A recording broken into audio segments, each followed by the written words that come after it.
Hey, welcome back to Zack of All Trades. I'm Zack, and this is going to be an update on the $500 shed. I might even do a little bit of a lessons learned or things that I would do differently. But as you can see, I'm actually here this time. I couldn't stand it any longer. I needed some real winter, so the family and I came up north to get away for a week. And the first thing that I want to do is go check on my shed to make sure that all of these terrible things haven't come true. Come on, let's go for a walk.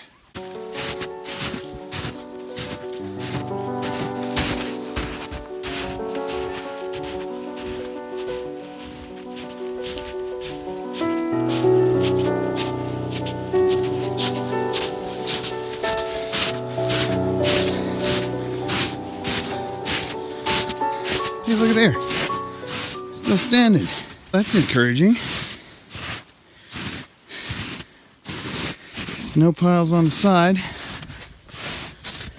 The tarp is not tattered or terribly rotted. Is my stuff still here? Hey, boat. Hey, zombie Jeep. All right, so I've had a little bit of time, probably half hour, 45 minutes or so, to really kind of look over the structure and do an assessment of things that things that I would have done different, things that have fallen apart, or things that have deteriorated in one fashion or another, degraded, I guess would be a better word. And I think I've formed enough of an opinion to let you know some of the things that you should do differently than I did. The first thing is something that a lot of people have asked me about, and I wasn't real descriptive in the original video series about this, but there were a lot of people that mentioned that I probably should stake this thing down or else it was going to blow away in the first windstorm. That's not the only reason why it needs to be staked down.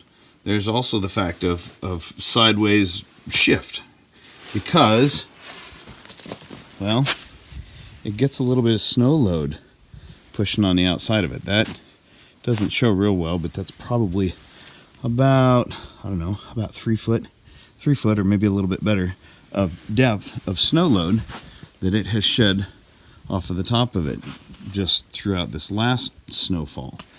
And the one thing that I noticed, there's a little bit of bow in the wall. You see right about here, it seems to be pushing in a little bit. And that's, that was one of the things that I thought about, and I knew that was coming to some extent. So with a force like that, it would be very handy to have more than a half a dozen of these guys. That's all I put in because that's all I thought I needed. So I put one here just inside of it, and then I put one in the center, and I put one at the other end. So I think one thing that I would recommend would be something a little bit more substantial, whether it be just more of those, whether it be one per stanchion, so to speak, or maybe 2 per, one here, and so on, because I think after looking at this from the inside, and again, this is one of those things that may not show up real well on the camera, is I think that this whole wall has been pushed in, not a lot, but, more than 0, and that is more than I wanted it to. The next thing that I've discovered also kind of goes along with something that people have mentioned a lot of times. A lot of people have said, well, get that thing off the ground because when the water flows through, it's not going to be good for it sitting on the ground. Well, for the most part, this is not on the ground. Now, granted, it's closer the higher up there you get, but it was set, when I initially put it in here, it was actually set on stones all the way around it. It was not setting on the ground anywhere. But that brings me to my next thing that I would say to do differently. Check down there, right where that sandwich is. I don't know what's the proper term for it. Sistering of the wood. Where that stake is at, where that hold down stake is at. Look how my base plate is bowed. It's bowed like crazy right there. And I did some serious thinking as to how that happened, because it's supported here, it's supported there, it's supported there. There's rocks. I have rocks at the corners, at the center, and at the quarters, I guess, of the structure. But here's the thing, some of those rocks are pretty substantial. This guy's pretty substantial. It's got a big footprint. It's spreading out the weight. It's not going anywhere. But that guy right there, it's not a very big rock. It doesn't distribute it very well, so it will sink into the ground a little bit more readily, causing, and I think that's what caused that right there to be all out of whack. This part here was allowed to sink, and that rock up there I think has got a bigger footprint. So this is settled more than that has. So I would recommend that. Bigger footprint blocks. Let me interrupt this video to point out something that I just noticed as I was editing it. On the corners of my shed, I put the rocks directly beneath the arches, which are carrying the weight. And everywhere else on the shed, I put the rocks in the span between the arches. That 2x4 isn't even screwed in, the OSB isn't even screwed into the 2x4 on the bottom. So by putting the rocks in between the arches, I'm really not supporting anything. So what you need to do, what I will do next time, in addition to making sure that you have rocks with a good footprint, put them underneath the arches, and you will prevent a little bit of heartache. Now back to the show. Now, I think most people who are clicking on a video for a $500 shed are probably looking for something that's not a permanent structure. With that said, obviously, one of the things that could be done better is roofing material. I put this tarp on here simply to keep the water off of the OSB. There was a lot of people that mentioned how the tarp is going to keep the moisture, will hold in the moisture. I don't know if that's necessarily the case, because it's open on the other side. The air is free to get to it on the other side. So I don't feel like, thus far, there's been any water intrusion from the humidity or from moisture being sealed in there, so to speak, by the tarp. But with that being said, I only had enough tarp. My tarp was only big enough to go to there on both sides. It goes fully, end to end, but it doesn't cover all the way down to the bottom. So this is the next thing that I'm going to recommend that you do differently from the way I did it. With that OSB exposed, it is soaking up that snow. As the snow melts, it's dripping down. And so this whole bottom layer, probably the first course, probably the first 4 feet of OSB is going to have to be replaced, because with that water seeping into it, it's doing this.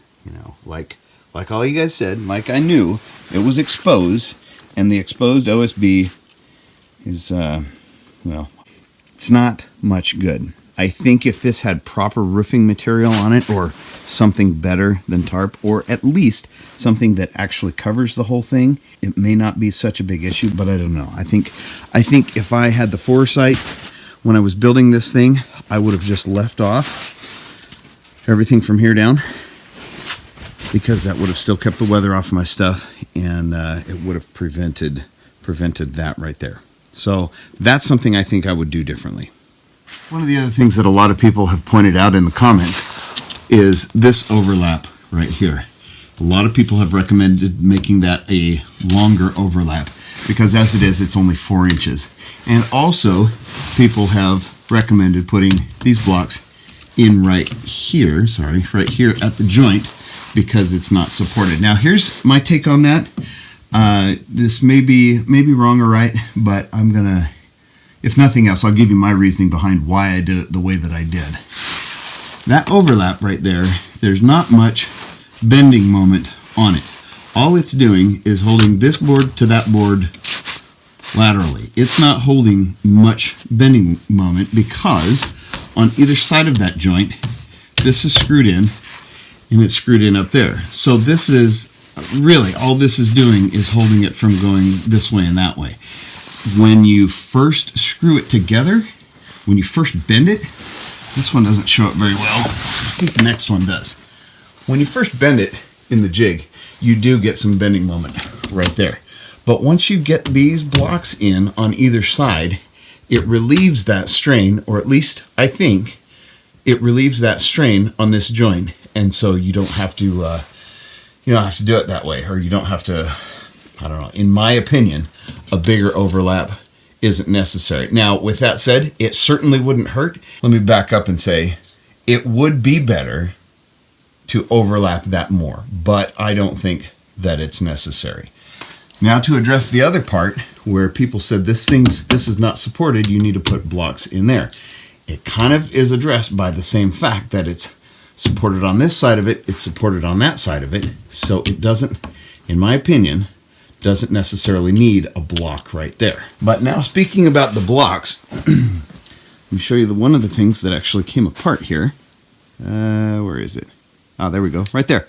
One of my blocks split right in the middle. I've looked around, and this is the only one out of a gazillion of these that has actually split.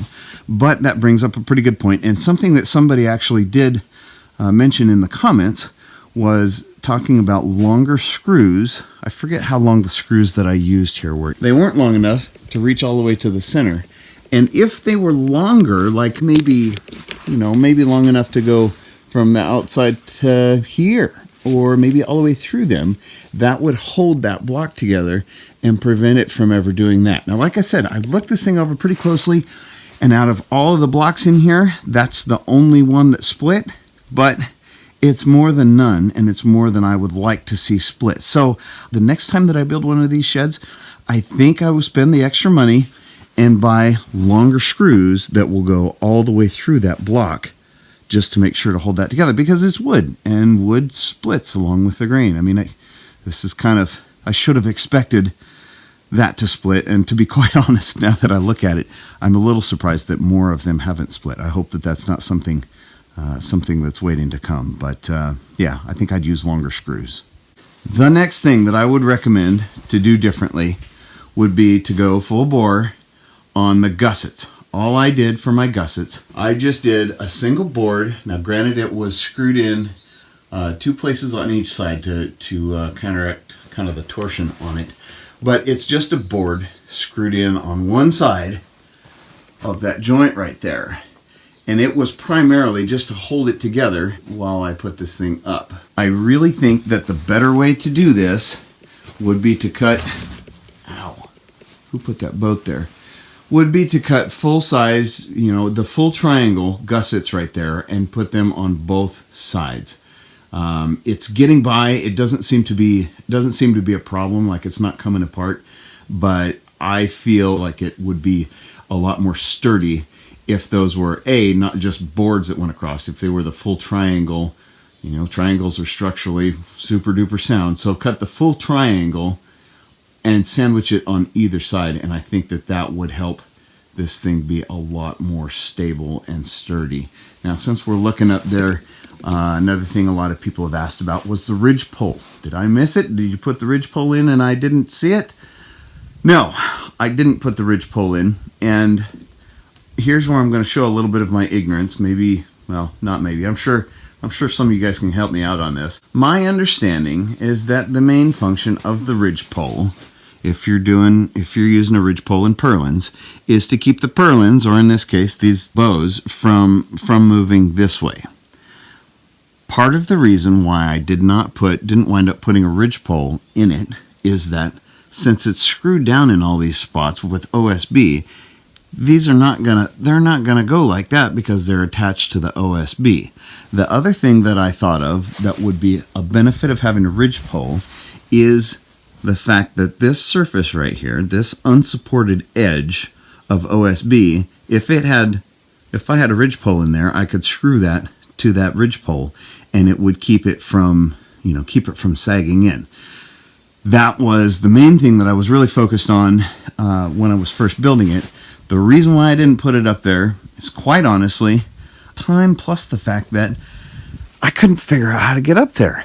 If I had put a ridge pole up here, I would have needed to screw from the outside. I'd have needed to screw the OSB into the ridge pole for it to have been effective, I think. I wasn't comfortable climbing up on top of there with the equipment that I had on hand. Now, if I had a man lift or something, it would have probably been pretty easy, but I didn't. And so I couldn't figure out how to crawl up there and screw into it. Then the next thought that hit me was, if I'm supporting this, if I'm shoring up that unsupported edge of OSB so that it doesn't sag, what about this one? And what about this one?